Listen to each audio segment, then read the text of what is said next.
Age 15-17 ఇయర్సా అయితే మీ ఇప్పుడు cricket start చేసినట్టుగైతే success అవుతారా అవరని డౌట్ ఉందా? అయితే వీడియో మీకోసమే లాస్ట్ వరకు వచ్చామండి. మనం లాస్ట్ వీడియోలో డిస్కస్ చేసుకున్నట్టు కదా 8 or 10 ఇయర్స్ లో జాయిన్ అయ్యాం అనుకోండి క్రికెట్ లో, అప్పుడు ఆ ఏజ్ లో మైండ్ సెట్ పరంగా 2-3 ఇయర్స్ పడుతుంది క్రికెట్ ని మనం అడాప్ట్ చేసుకోవడానికి.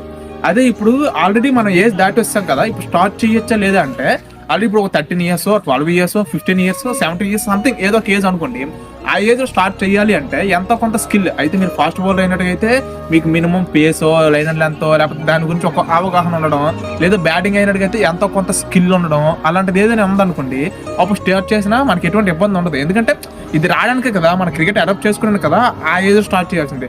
ఆల్రెడీ ఆ అడాప్ట్నెస్ కొంతమందికి న్యాచురల్గా వస్తుంటారు అనమాట. అది ఉన్న వాళ్ళు స్టార్ట్ చేసినా పర్లేదు, కానీ later of the age like 15-17 years అప్పుడు ఇప్పుడు స్టార్ట్ చేసి ఇప్పుడు అవన్నీ అడాప్ట్ చేసుకుంటాం నేర్చుకుంటాం అంటే ఖచ్చితంగా ప్రాబ్లమ్స్ ఫేస్ చేసి వస్తుంది. ఎందుకంటే ఇప్పుడు సపోజ్కి ఇవి అండర్ 12 అండర్ 14 అండర్ 16 ఈ ఏజ్ గ్రూప్ ఆడిన వాళ్ళు కాదని పక్కన పెట్టి మన టీంలో వెయ్యరు కదా. మీకు క్లారిటీగా అర్థమైంది అనుకుంటున్నాను. ఇంకా అండర్ 19 తర్వాత అంటే 20-21 ఇయర్స్ ఆ ప్లస్ ఇయర్స్ అప్పుడు ఏజ్ అప్పుడు స్టార్ట్ చేస్తే సక్సెస్ అవుతాం అవ్వ అని దాని గురించి పార్ట్ 3 గురించి వెయిట్ చేయండి. ఇలాంటి మరింత క్రికెట్ ఇన్ఫర్మేషన్ కోసం మన అకౌంట్ ఫాలో చేయండి.